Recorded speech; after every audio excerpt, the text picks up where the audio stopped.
In the bustling commercial heart of Aba, Abia State, where the sound of grinding metal competed with the calls of market women and the eternal honking of keke napep, there existed a mechanic workshop that was so different from all others. Mazi Okonkwo's auto workshop didn't look special from the outside. The faded signboard read, "We fix all makes and models, no condition is permanent," which most people assumed was just typical Aba mechanic marketing. The compound was filled with the usual suspects: half-dead Toyota Camrys waiting for spare parts from Cotonou, a Honda Accord with its engine spread across the floor like anatomy lesson, and enough used engine oil to solve Nigeria's fuel crisis. But those who knew. Mazi Okonkwo wasn't just fixing cars, he was fixing destinies. The man himself was unremarkable, 60-something years old, with the permanently stained hands of someone who had been elbow deep in engines since Zeke was president. He wore the same blue overall every day, spoke Igbo with an accent so thick you could spread it on bread, and had a habit of clicking his tongue while examining things, whether it was a faulty carburetor or a person's feature. Nobody knew exactly when Mazi discovered his gift. Some said it happened in 1985 when he touched a Benz Mercedes and saw the owner's entire life flash before his eyes. Others claimed his father was a dibia from Arochukwu who passed the power down through a ritual involving engine oil and ancestral incantations. But everyone agreed on one thing: if you brought Mazi a photograph of yourself standing beside a car you wanted to own, he could repair your life's engine to match that destiny. The only problem, he did it by stealing someone else's. The first person to discover Mazi's gift was Emeka Obiora, a struggling spare parts dealer from Ariare markets. Emeka had been selling Chinese alternators and Korean brake pads for 15 years, barely scraping by, watching his richer cousins drive big cars and building mansions while he still lived in a face-me-I-slap-you compound in Cemetery Road. One day, Emeka saw his secondary school classmate Chidi pull up to a filling station in a brand new Lexus GX 460. The same Chidi who used to copy his exam answers. The same Chidi who failed WAEC twice. The same Chidi who couldn't even spell business correctly. Emeka's heart turned to acid. He did something crazy. He asked a stranger to take a photo of him standing beside Chidi's Lexus while Chidi was inside paying for fuel. Then, he took that photo to Mazi Okonkwo. Mazi, Emeka said, spreading the printed photo on the work table. "My car is having problem." Mazi Okonkwo looked up. His eyes, sharp as broken glass, studied the photo. "This is not your car," Mazi said simply, "but I want you to be. Can you fix it?" Something passed across Mazi's face. He clicked his tongue 3 times. "Young man, you know what you're asking me for, right? I know you have the power. Everybody in Aba knows. My brother-in-law, you helped him. Now, he has built house in Transekulu, Enugu. My uncle, you helped him. Now his children are studying abroad. I beg, help me. I'm tired of suffering." Mazi Okonkwo looked at the photo again. Then he did something strange. He opened a drawer beneath his work table and pulled out a small bottle of black substance that looked like engine oil but smelled like something died in a gutter and came back to life. "This is Destiny oil," Mazi explained. "I will rub it on your photo. But the one thing I never told anybody is, when I push your life forward, I must pull another person's life backwards. That car, do you want to own it? Somebody own it already. When I shift you into better life, that person will go out. Go where? Your exact position, your level in life right now." Emeka swallowed. Then he thought about his one-room apartment, his wife's constant nagging about poverty, his children who wore torn uniforms to school, his cousin's wedding last month where he had to sit at the back because he couldn't afford to spray money. "Do it," Emeka said. Mazi rubbed the oil on the photo while muttering words in language that wasn't Igbo, wasn't English, wasn't anything human. The smell of burning rubber filled the workshop. "It is done," Mazi said quietly. "Come back in 3 months and see me." Nobody could explain it. His spare parts Nobody could explain it. In 3 months, Emeka's spare parts business suddenly boomed. A container he ordered from China expecting the usual substandard goods arrived filled with original Toyota parts that every mechanic in Aba wanted. A land dispute he had forgotten about got settled in his favor, and he sold the land for 70 million naira. Money started flowing to him like water flowing to ocean. He moved his family to a 3-bedroom flat in Umuahia, bought Lexus, started wearing linen shirts and Italian shoes. His wife stopped nagging and started glowing. His children moved to private schools where they wore uniforms so sharp they could cut glass. Life was sweet. But Chidi, the original owner of Lexus in that picture, something terrible happened to Chidi. His business collapsed overnight. His container from China got seized by customs. His land got revoked by government for development purposes with zero compensation. His Lexus developed a mysterious engine fault that 3 mechanics, including Mazio Okonkwo, failed to fix. He had to sell it for half the price. Within 6 months, Chidi moved back to his family compound in the village. Within a year, people started calling him Chidi the failed businessman. But Chidi never connected his downfall to Emeka's rise. Nobody did, except Mazio Okonkwo, who sat in his workshop at night, clicking his tongue, staring at his bottle of Destiny oil, wondering how long he could keep fixing this. He couldn't even fix his own destiny. Word spread quickly, the way secret things spread in Aba, not through public announcements or newspaper adverts, but through whispers in beer parlors, through coded conversations in pepper soup joints, through brothers telling brothers, and friends telling friends. If you want to change your level, go and meet Mazio Okonkwo. But you must bring a photo, you inside the car you want to own, or the house you want to build. And no one asked, what will happen to the person who owns the car or the house? People came. They came with photos beside Range Rovers, beside Mercedes G-Wagons, beside Prado Jeeps, beside Rolls Royce.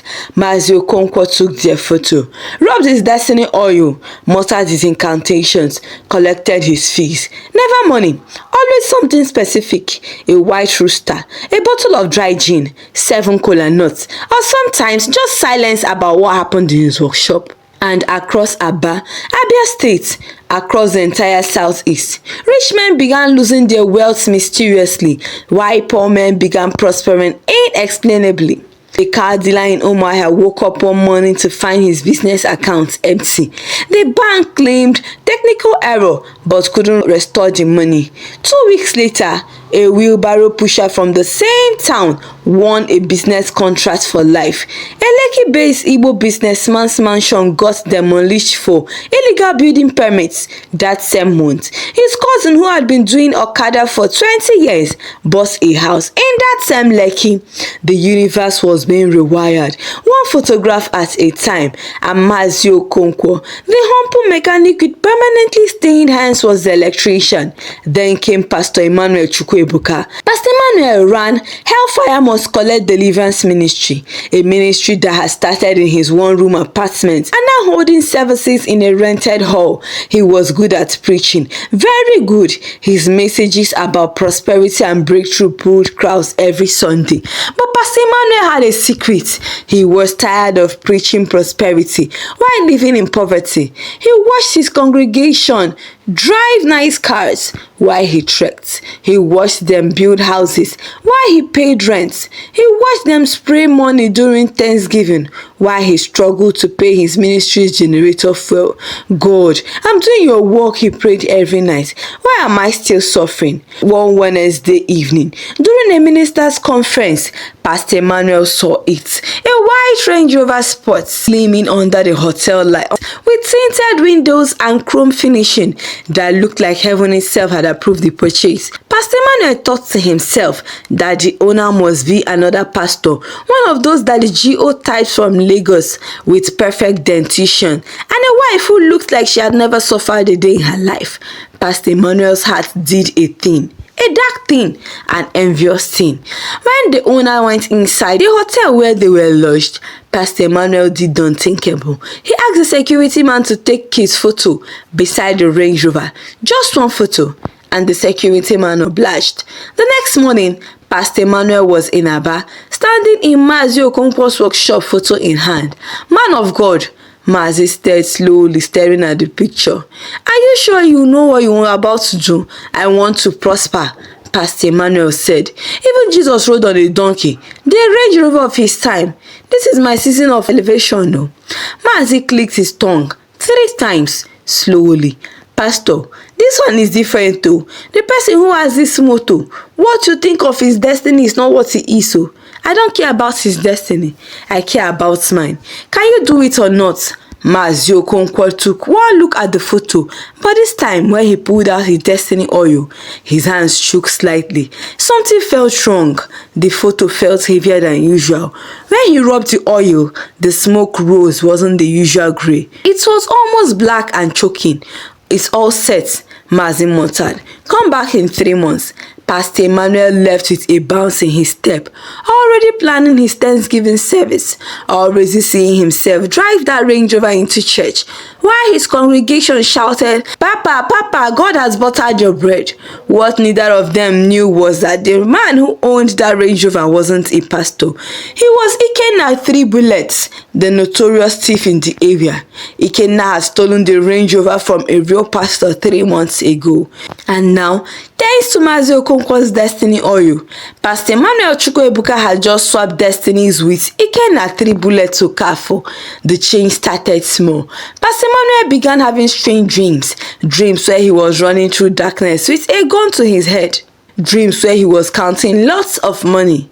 He ignored them, probably too much fried plantain before bed. But then came the Sunday incident. Pastor Emmanuel was preaching about breaking the spirit of poverty when he suddenly stepped amid sentence. His eyes went distant. When he spoke again, his voice was different, louder, harder, colder, streetwise. If you get courage, you go chop. If you no get liver, you go pray for crumbs. The congregation froze. Pastor, are you okay? Asked one of the deacons. Pastor Emmanuel blinked, looked confused. What did I just say? Then came the most horrifying discovery. He was good, very good at this. His church sermons became darker, more aggressive. His wife complained he was becoming a stranger.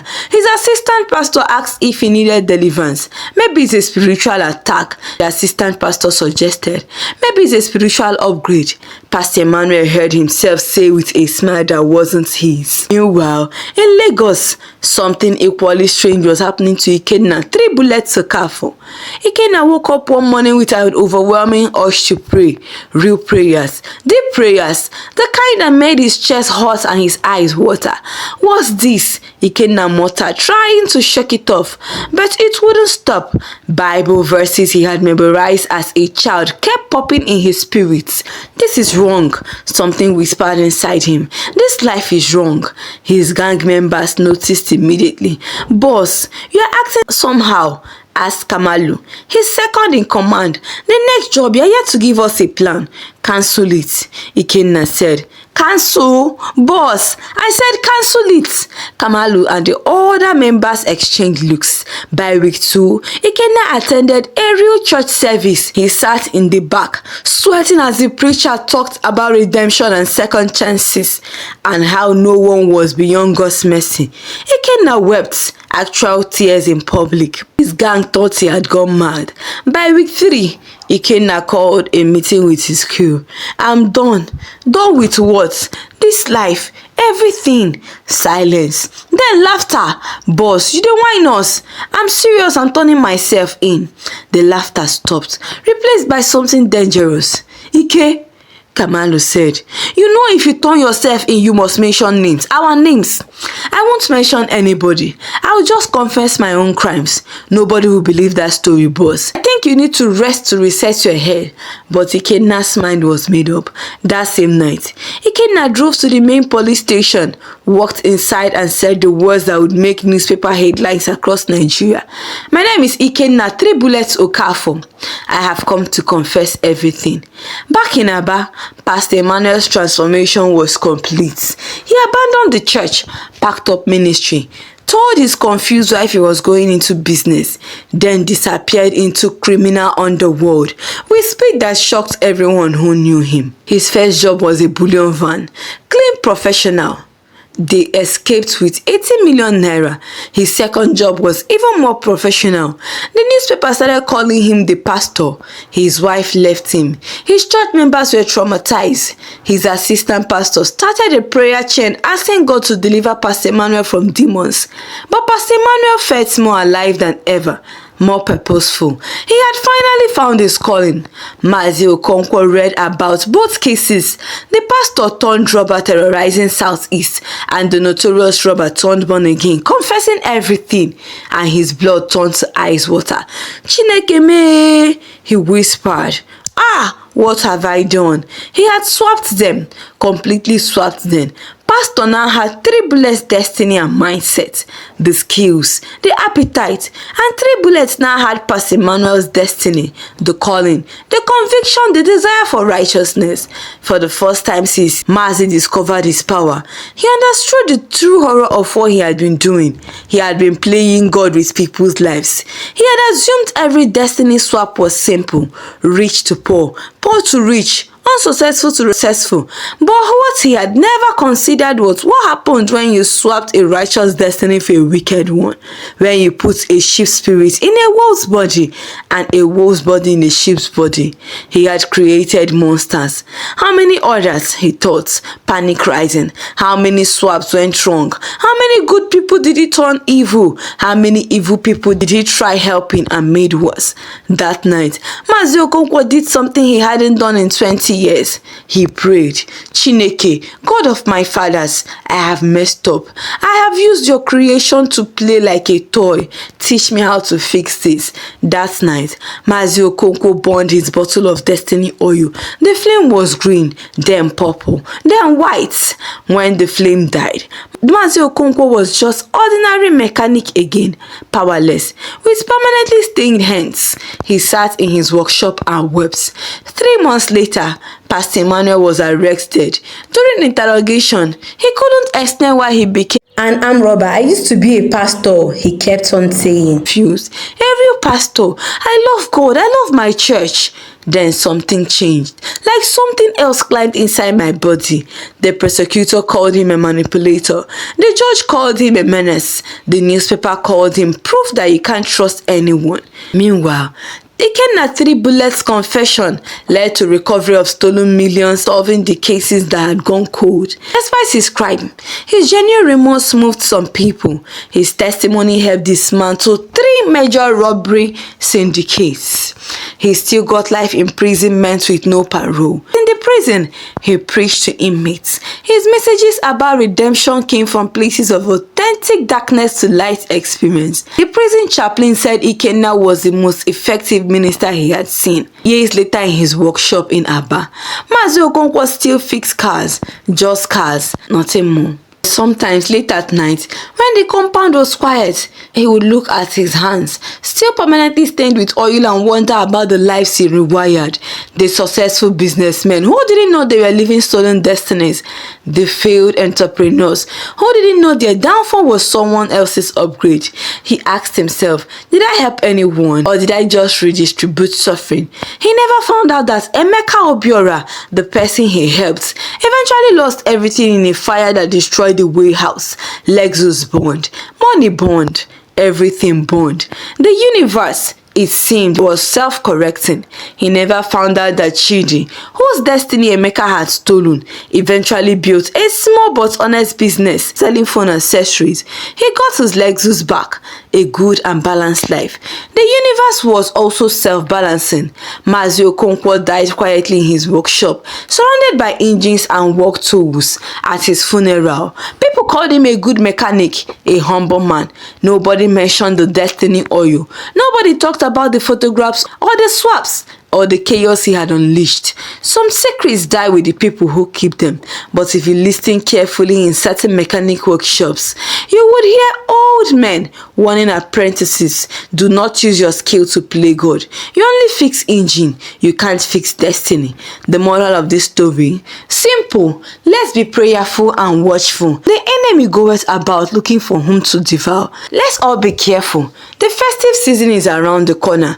For those who would come to promise they can help you fix your problems and make you achieve what you haven't in no time for just a little cost, can cost you your soul.